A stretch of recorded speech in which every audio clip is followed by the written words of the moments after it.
another episode of Down to Business.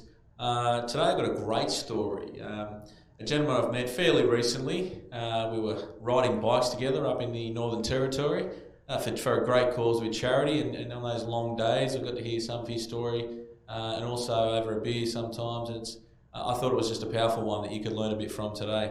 Obviously from what to do and what not to do in business, but ultimately to lead to a successful business. And today I've got Marc Meili joining me from Protech. Welcome, Marc.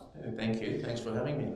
Protech's I'll let Marc explain a bit more, but effectively a labour hire and recruitment business, mainly the blue collar engineering and mining sort of industries. But look, I want to jump into this, so we'll get straight on it. But Marc, I note for our viewers that haven't heard it yet, a little bit of an accent there. So in Queensland now, you're obviously not from Australia. Tell us a bit about what led you to Australia. Yeah, sure. Look, I obviously haven't been able to adapt to the Queensland language 100% yet. So originally I was born in Switzerland, and I did my formative years there.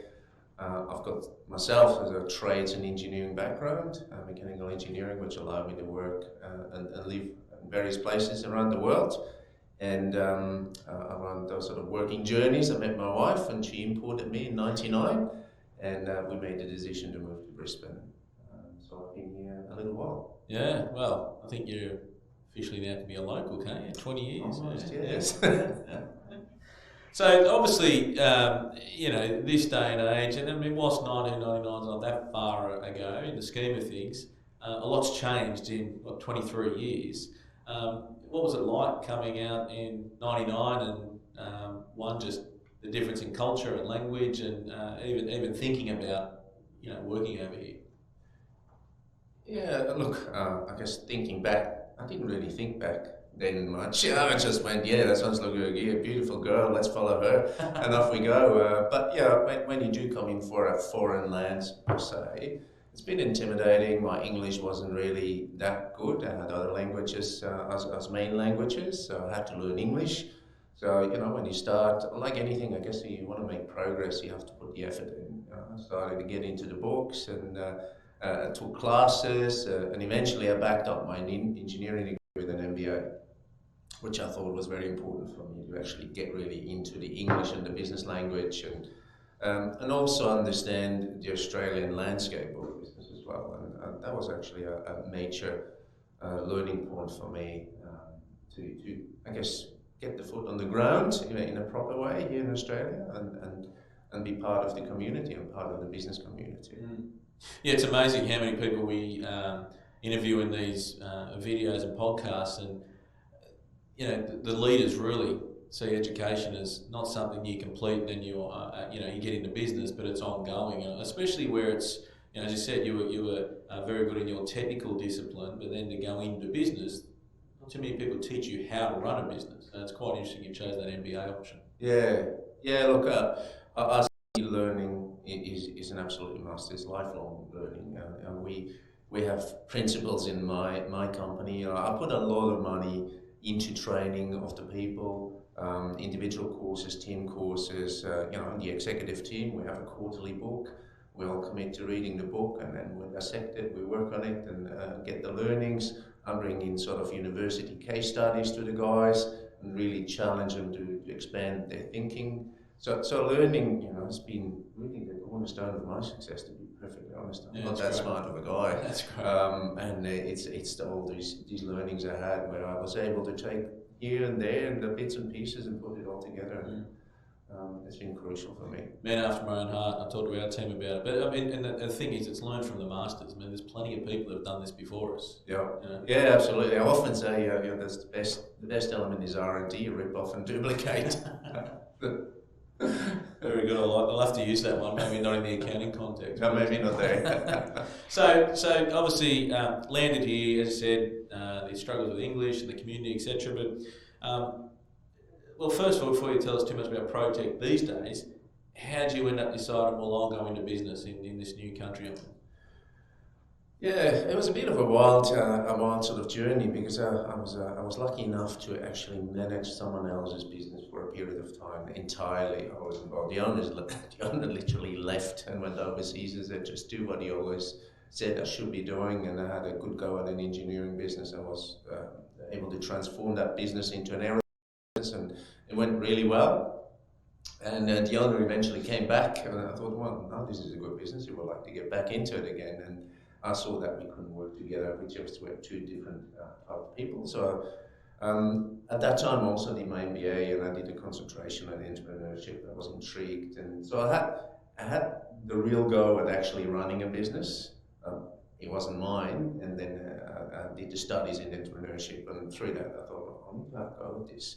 I wasn't the corporate guy, that's not my line. I had plenty of opportunity to go corporate because the firm we transformed had high exposure in the Australian government and so forth, and the manufacturing industry. I just wasn't the corporate guy, so I thought, well, I don't want to be the corporate guy. What we're going to do then and apply all these skills I had. So I'll have a go at something, and I didn't quite know what to do. Had also had zero money. So I had to put a plan together of how I was going about, and I thought, well, I worked in many places in different parts of the world. I managed various departments and manufacturing units and ultimately companies, so I understand people, process, managerial pressures. Maybe I should be doing something in this recruitment game which I wasn't particularly impressed with the service I was receiving at the time. And I thought, well, if I have a go and augment of what can be done in that, there should be a good outcome in it. And that's really what's the foundation. It wasn't that sophisticated. I put a good plan together, obviously, and then I was able to bootstrap it. And really, as I mentioned, I really had no money, and I had opportunities to work with my previous employer at that time. Yeah.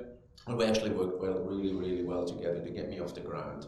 And then I guess got lucky in many ways, but you know how business is, you have good luck and bad luck.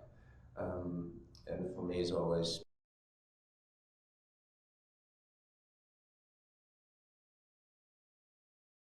Was that? so I started the company literally from scratch. Opened a laptop and all right, what do we do today? 2006. 2006. Yeah. Okay. And as you said,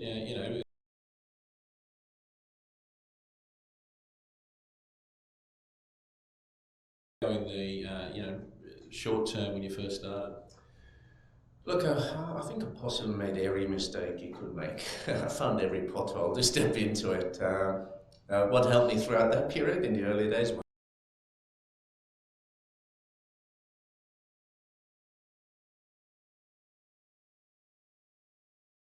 and when things get tough, I just knuckle down and work through it. So I had particular times where I thought I would go bankrupt and lose everything, and again, I was able to sort of muscle up, and they really get through, and then came out on the other end. And through those stepping into potholes, you learn. So the best learning comes from making mistakes and falls. Yeah, you do. I got no doubt. But tell me about your process for that, because many people step in those same potholes and don't get back out. What do you do to learn or to apply? I'm able to dust myself off pretty easily. I don't take things too hard in a sense. I guess I have a bit of a mindset to start off with. Business is a framework. We constructed this. So while I'm very serious about what I'm doing, but I don't let it get to me too hard, because ultimately, what's the worst that could have happened? And back in the days, the worst could have happened. I had to get a corporate job somewhere. Yeah.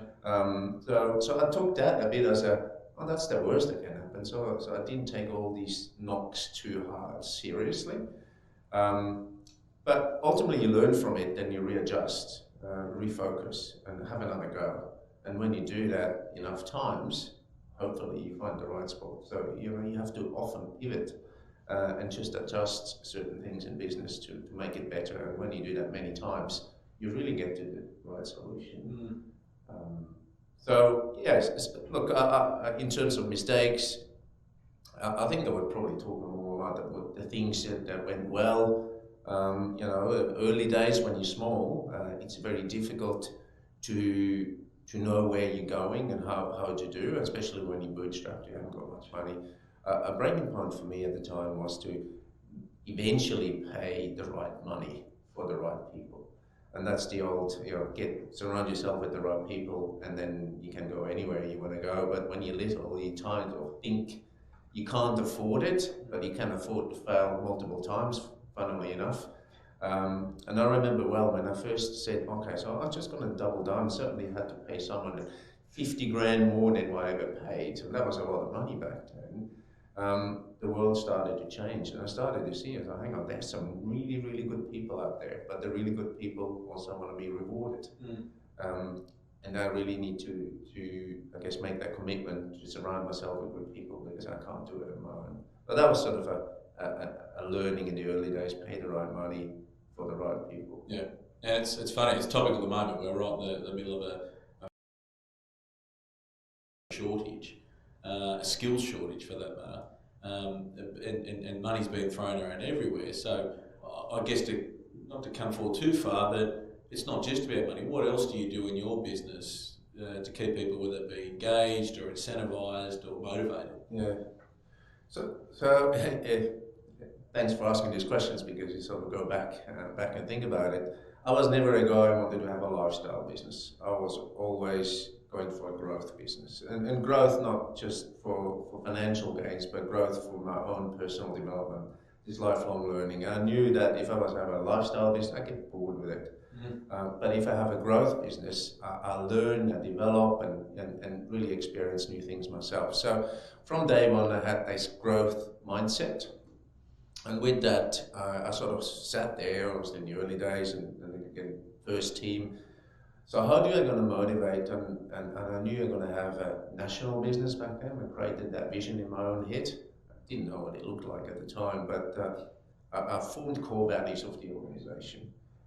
Core values of the organization, where I said, well, I want everyone to uphold to these core values, because how else do I control the behavior of people when they work somewhere on the other side of the country or in different parts of the country? So core values were very important to me, that these are the rules how we behave around here, and what we can expect, and what the people can expect from me as well each and every day. And if I fail on those, please pull me up as well, because that's the ideal. I think is important.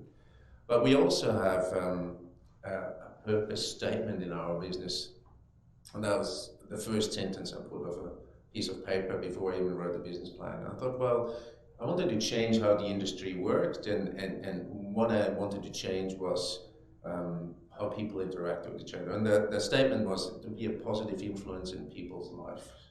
And back then it was a throwaway line sort of on a piece of paper, but today in the organization, this is the number one thing people have bought into it. This is why they work for Protect today, is because they can act based on that statement. And I empower them to do that every day.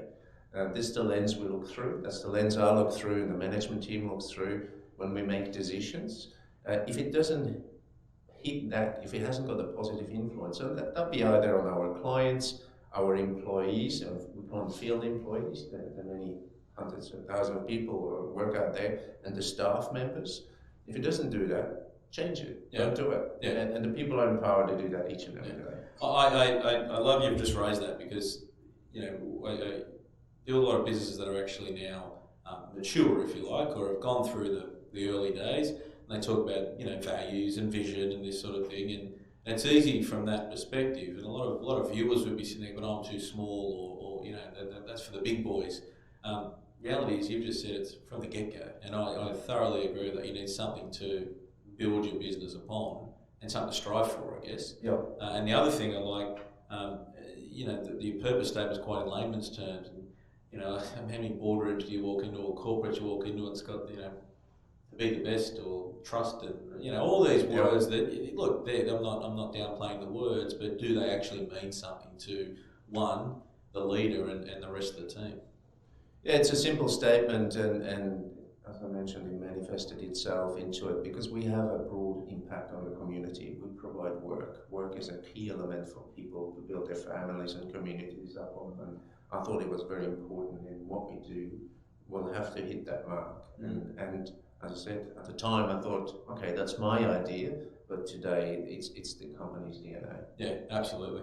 And especially, as you said, that not just community, but real soul of the earth people in the areas you work in, the trades, the engineers, etc. Yeah. Very good, very good. Just touch on that resilience thing you mentioned. So one, it's easy to have it's not easy to have resilience generally for most people because and whether it be mental health, whether it be just you can only take so much. I mean, you sound, and I know from discussing with you that you've got a pretty strong mindset in your own right. But what have you put around you to help you maintain that resilience? Do you have sounding boards? Is it Yeah. I think I've got people I can get advice from. At one point or a couple of points, I had an advisory board in place, and I used the advisory board obviously to bounce off my ideas. But all these advisory board members became my friends and a bit of a crutch if I needed it. I've got a lot of people I can access. I'm in an entrepreneurial group where we get together once a month. A bunch of entrepreneurs, CEOs sit together around the table, and we can share our dramas or opportunities at the same time and help each other out. I guess in a safe environment, because as a CEO or the leader of the business, you can't always go back to your team and share your worries with them because it would worry them. So it's good to have some other aspects. The other part is, I guess, personal. I need to make sure I'm in shape. For me, exercise is one of those key outlets. Yeah, right. And you mentioned we went cycling, and my meditation place is on the bike. Twice a week, I'm on the bike somewhere on the mountain bike, rip down a mountain. And on the way up, there's plenty of thinking going on in terms of what could be done better. And I kind of work my way through that. When I'm stressed, I go on the bike, I come off, it's gone. So that's my own personal way of dealing with it. A couple of those elements is, I think, personal well-being is very important to keep the resilience up. So good sleep patterns. And it's not always easy because we get stressed or we wake up and we think about it. And I had to develop some methodologies to deal with that as well, so I can go back to sleep at night. Having a little handbook on the bedside table to wake up and write it down, get it out the head, generally releases that anxiety as well. So resilience is not just a thing we have to build it and we have to maintain it as individuals. Not always easy because it can be pretty draining in the cycle of business. But I'll make sure in my business that I look after our individual in the same way. And I could go on for hours, but we also develop neurological elements to it where we measure resilience on particular resilience measures, and we have some science sort of elements where people pop stuff on their ears and it helps them to meditate and helps them to create that resilience in the business. So I'm very aware of it myself, and I want to make sure my team is safe as well. So how? I mean, let's fast forward to where ProTech is today, and just for the viewers, a bit of a snapshot. Turnover these days. 500 and something million. Yeah. How many people in the what you class as the team? Yeah, so we have internal support team, sort of supporting the external field team members. So internal support team is about 250, external close to 4,500. Yeah, and how many locations? 25, I think. So a bit bigger than the laptop in yes, in Brisbane. So with that in mind, and you are quite a personable individual, how do you maintain that in the business, including being accessible, and how do you also translate that within your team? I am who I am. Country boy at heart. Grew up in Heidi, Switzerland. That really, I think the foundation there, and I walk into the office every day, and I've got a job to do. I'm the shareholder, but my job is to lead this business. I'm sitting out there. As I said, this is the vision, and I'm asking everyone to come with me to there. So I need to lead. So that hasn't changed me as a person at all. I bang on about those values. I bang on about our purpose with our people all the time. I think I repeat myself, but a lot of people heard it only once or twice. And in the national business, it's not that easy to get everyone together. Yes, we've got sort of regular town halls and so forth, but I really work on the essence of the business. What's important to us? What are our as I mentioned, the purpose and values, but what are our core beliefs, what makes us tick, and make sure we stay sharp and laser focused on that, because I know what works. I know what works in a larger group as well as in a smaller group. And if we do that well, when we plan well and we engage our people with being involved in the planning and plan their own destiny, that's how I create engagement. It's not always easy to 25 locations, you get everyone together. It's not they have them in one room. It's hard to inspire, or I feel sometimes it's hard to inspire.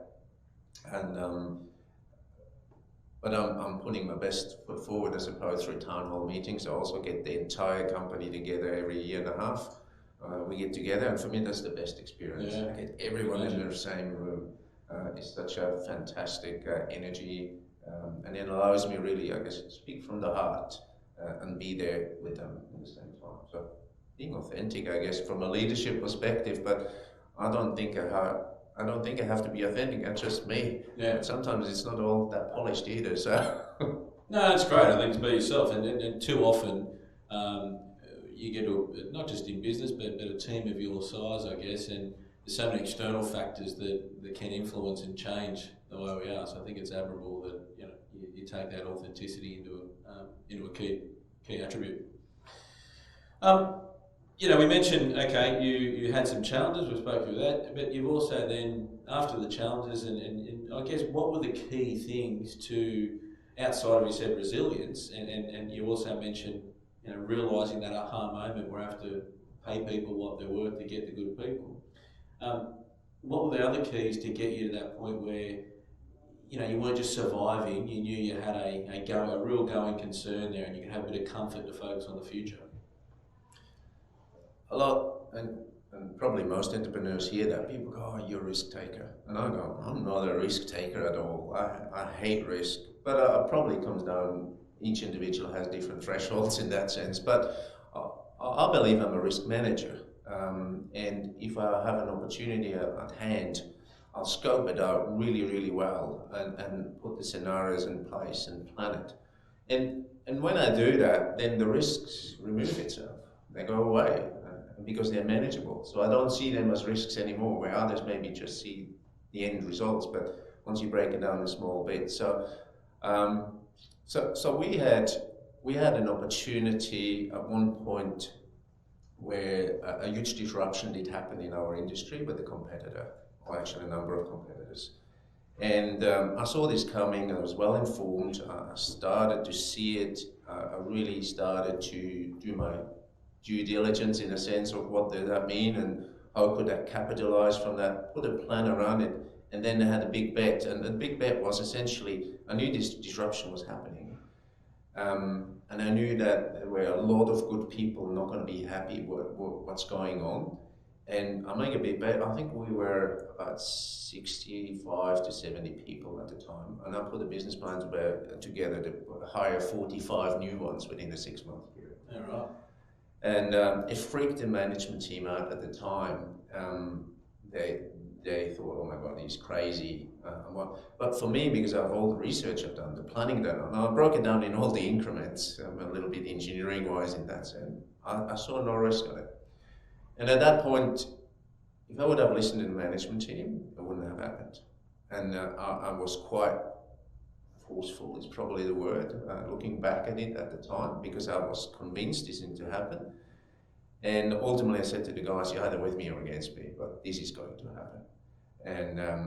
And they reluctantly bought into it, and then individually I followed up with everyone and put the plan in the micro space to them as well, and suddenly they started to see what I saw, and we did it, and we got hard at it, and I remember the competitors were like, "Oh, they're going to go broke because they have all this movement of people going to them, they won't be able to survive." But that was a turning point, an absolute turning point, because otherwise I think we would have remained smaller.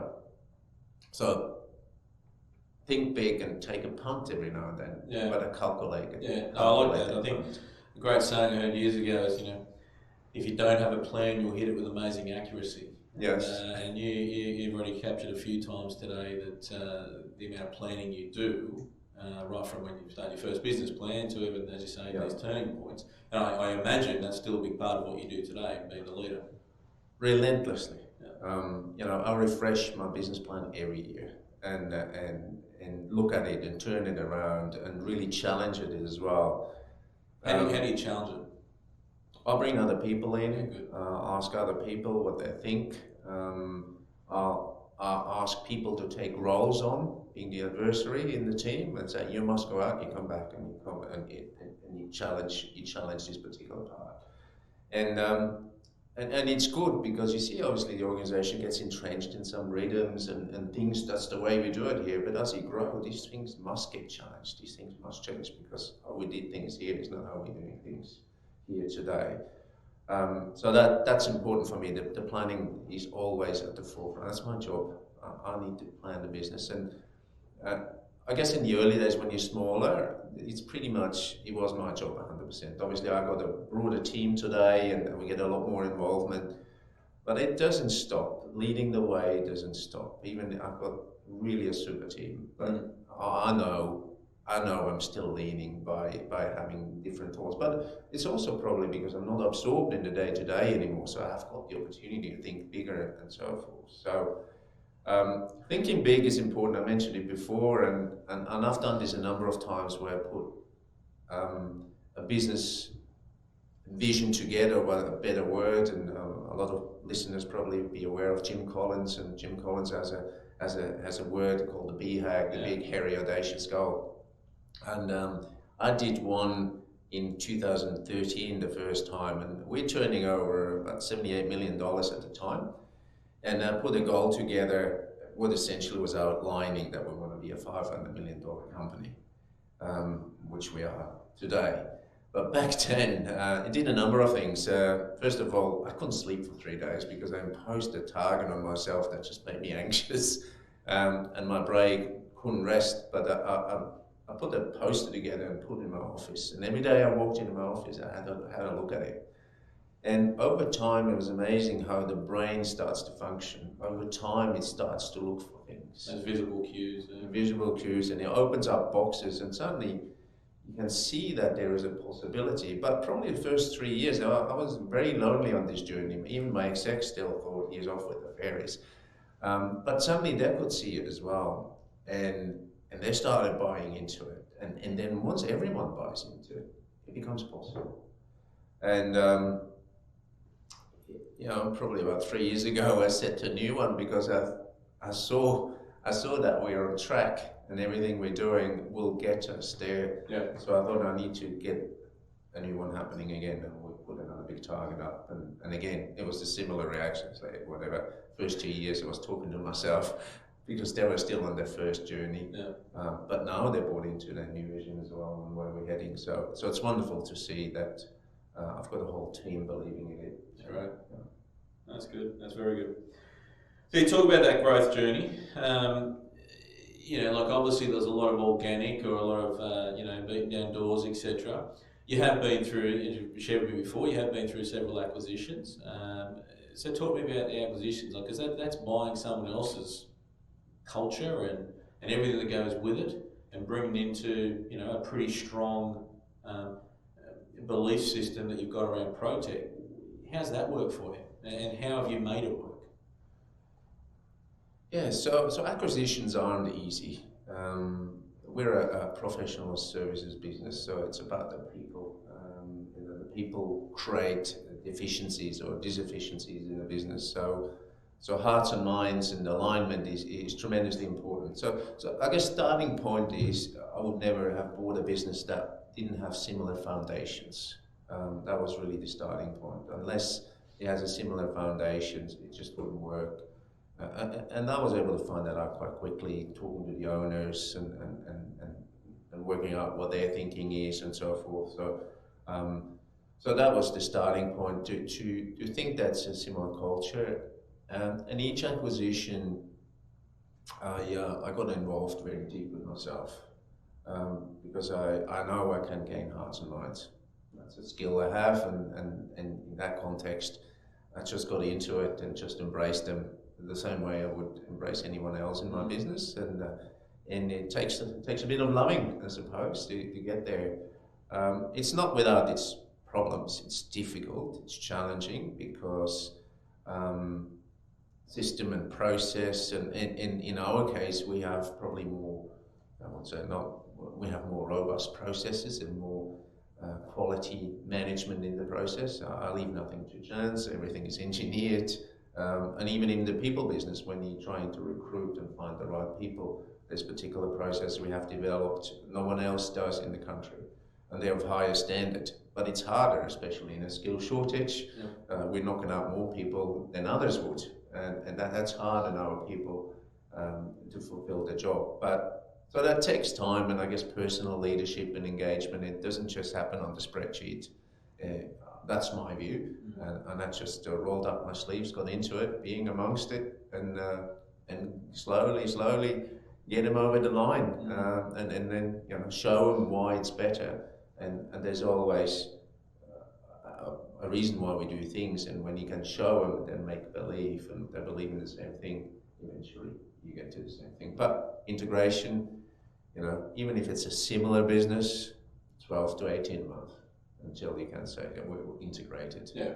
Nothing happens easily. Oh, and it's an ongoing project as well. But I think I like the way we said, show that bit of love and get involved yourself, but have the good people on the ground. I mean, I guess that's how we met. You've got Kurt Gidley here in Newcastle, and did some intros there, but that's helped you down here. Absolutely, yes. Yes, it's about getting the best people, mentioning again, and certainly Kurt. Kurt, that was a big step for him because he came out of a professional footy career and he joined us and really didn't know much about our world. But I was really impressed because he's such a hard-working individual himself and disciplined from his sporting days, obviously bringing that into business. He was able to adapt quite quickly. And obviously his persona and his profile combined with our knowledge and ultimately the delivery we have as a business is really working well. Yeah. Which is combined success for all of us, which is fantastic. But as you said, that key thing is having good people on the team that can share what you see and what you all believe in. Yep. Oh, mate, that's great. I think we've spoken with people quite a bit. I'd imagine there's a fair bit, and you start to allude to it with your recruitment processes, but how important for, I know the answer, but for Protect particularly, how important is that process and systemisation to get that consistency and everyone, working towards the same targets? Being from the manufacturing industry, it was a given in me. I was drilled to system and process, better, faster, cheaper. That was my life for many years. And so when I made the decision to have a growth business, I invested right from the first 6 months into a position to help me build the system and process, because the only way I knew that I could control a predictable outcome is by creating a system and process, then train the people to it. And if it's not working, we know why it's not working. We can change the process, and the people also know what's expected of them. So quality, because I've been in aerospace before, and all that quality and safety management systems are utmost important. It has to be in a larger organization, but also in a smaller organization. If you want to have a quality outcome, you need a good quality process to do so. And repetition gets you better at things, and ultimately makes you the master in what you're good at. No, I love it. It's just too many people that it's up here in their head, or it's especially some of these new businesses you bring on. This is the way we do it. So to have that systemisation, I think, is there's no coincidence as to why you're achieving what you're achieving. It's having it in your head is also a management system, but it's not scalable. It's as simple as that. Yeah, beautiful, love it.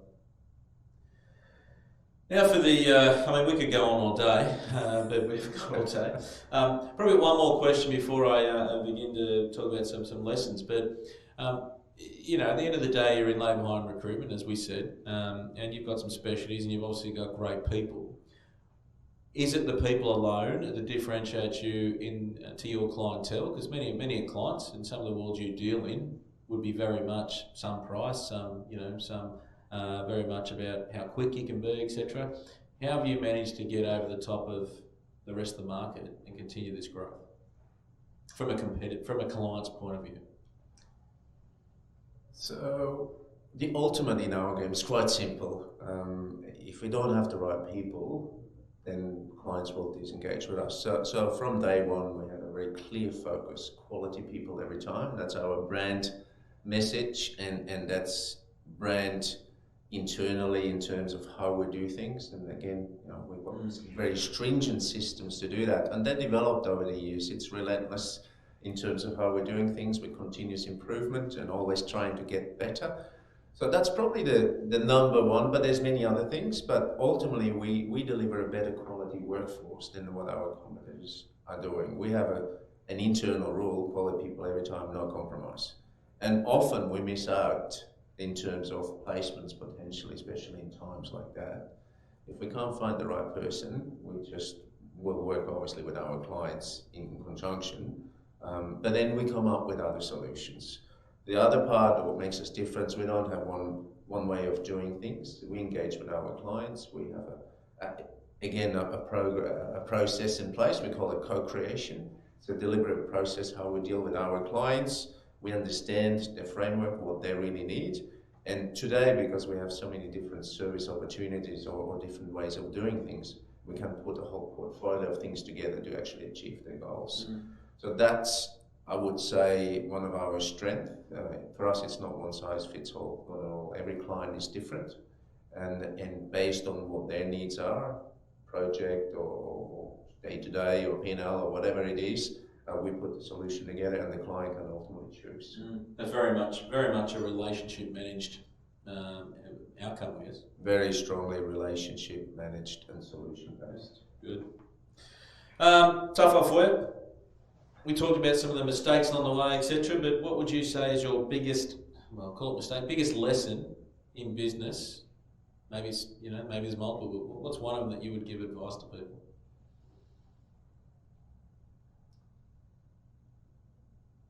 Extend trust, but always verify. And that's the difference between micromanaging.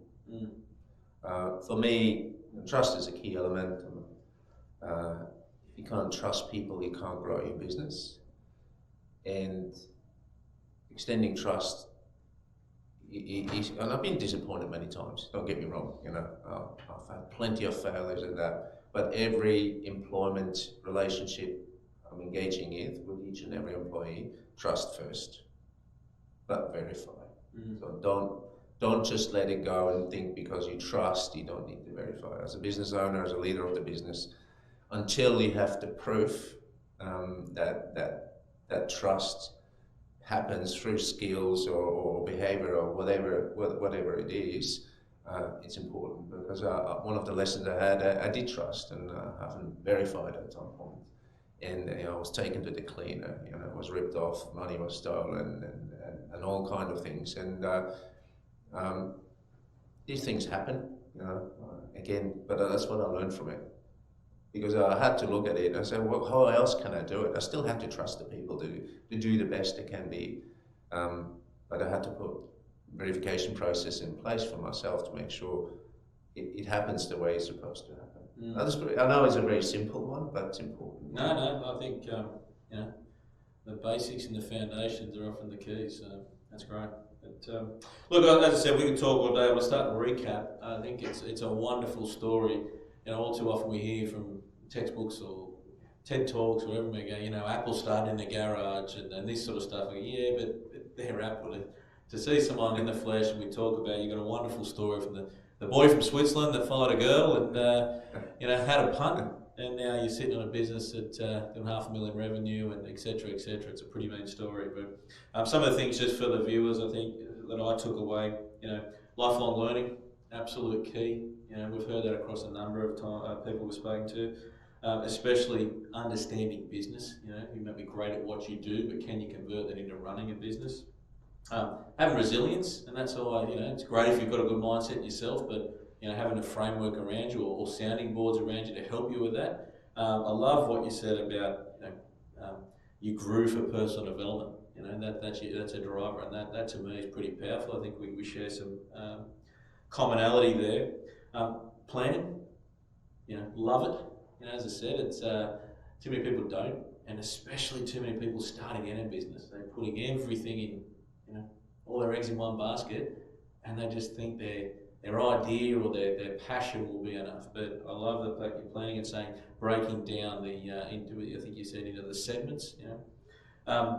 Purpose and core values was absolute key. And that comes into that plan, but something that your team can understand and be led to and follow. That was pretty good. Exercise and personal wellbeing. If you're not getting out there, if this guy can find time, anyone can. So we need to make sure we're looking at that. And also being authentic. I said there's a lot of things that change us and mould us, and a lot of external factors. So hats off. But my absolute one that I loved being able to scale was think big, and get the team on board and they will follow. I love that. Yes, we need to take a punt, but a calculated punt, as you said. Yep. But pretty good story. And I mean, there's so many little snippets out there we could continue on with, but mate, I really do appreciate you having a chat with us. Thanks for having me. No, a lot of people can learn so much from that. And check out ProTech. Thanks, Mark. And until next time, cheers. Thank you.